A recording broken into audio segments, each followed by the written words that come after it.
মাচার নিচে ঝুলছে লাউ, ডগাগুলোতেও ফুটেছে সাদা রঙের ফুল। সেচ নিষ্কাশন খালের দুই ধার এবং পানির উপরের অবশিষ্ট জায়গা, সেই সাথে পতিত জমির যেগুলো অব্যবহৃত অবস্থায় পড়ে থাকতো, সেখানে এখন লাউ চাষ করে সাফল্যের স্বপ্ন দেখছেন দুই যুবক।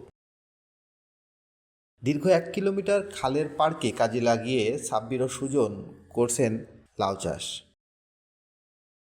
এই খালটা অনেক আগের থেকে ধরেন যে পড়ে থাকতো, পানি যাওয়ার সময় পানি মাঠ থেকে পানি নিষ্কাশনের খাল, এটা পানি বেড়ে যেত। আর যখন পানি থাকতো না, এখন ধরেন যে পড়ে থাকে ফাইটে ফুটে, যাই হোক শুকনো অবস্থায় পড়ে থাকতো। কেউ কোনো মানে যে কোনো কর্ম এখান থেকে করার আশা করি নাই। আমরা এখন পতিত জমিতে লাউ চাষ করছি পরিষ্কার পরিচ্ছন্নতা করে। হ্যাঁ, আশা যেরকম করেছিলাম সেই রকমই লাউ হচ্ছে। প্রতিদিন 100 থেকে 115টা এইরকম হচ্ছে। বর্ষায় মাঠের পানি নিষ্কাশনের জন্য ব্যবহৃত কুষ্টিয়ার উজান গ্রাম এলাকার খালটি অন্য সময়ে ঝোপে এবং আগাছায় ঢাকা পড়ে থাকত।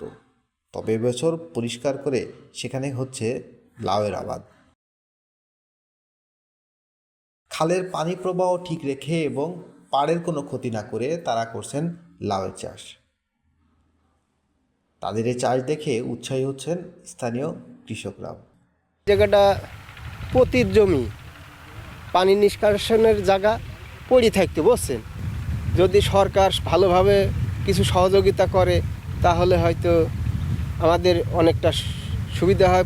লাউ চাষে কীটনাশকের পরিবর্তে কৃষি অফিসের পরামর্শে তারা জৈব পদ্ধতি ব্যবহার করছেন।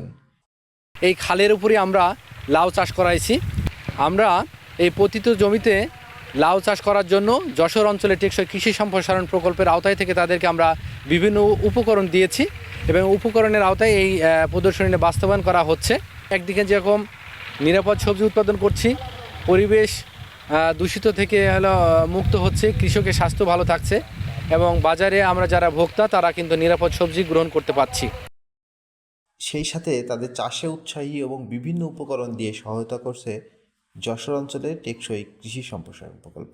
পতিত জমি ব্যবহারের আওতায় আনতে যশোর অঞ্চলে টেকসই কৃষি সম্প্রসারণ প্রকল্প কাজ করছে। কুষ্টিয়া সদর উপজেলায় আমাদের 2জন কৃষক ভাই আছেন। ওনারা পতিত জমি, যেখানে একেবারে ক্যানেল পাড় আছে খালের উপরে, তারা প্রশিক্ষণ নিয়ে কিভাবে নিরাপদ উপায়ে লাউ উৎপাদন করা যায় এই বিষয়ে তারা প্রশিক্ষণ নেওয়ার পরে ক্যানেল পাড়ে তারা লাউয়ের আবাদ করেছে এবং তারা প্রত্যাশা করছে যে এই মৌসুমে প্রায় 2 লক্ষাধিক টাকার উপরে তারা লাউ বিক্রি করতে পারবে। এমন উদ্যোগ নিলে পতিত জমির ব্যবহার বৃদ্ধির পাশাপাশি আর্থিকভাবেও লাভবান হওয়া যাবে বলে মনে করেন সংশ্লিষ্টরা। Zahid Hasan, Bangla vision digital, Kushtia.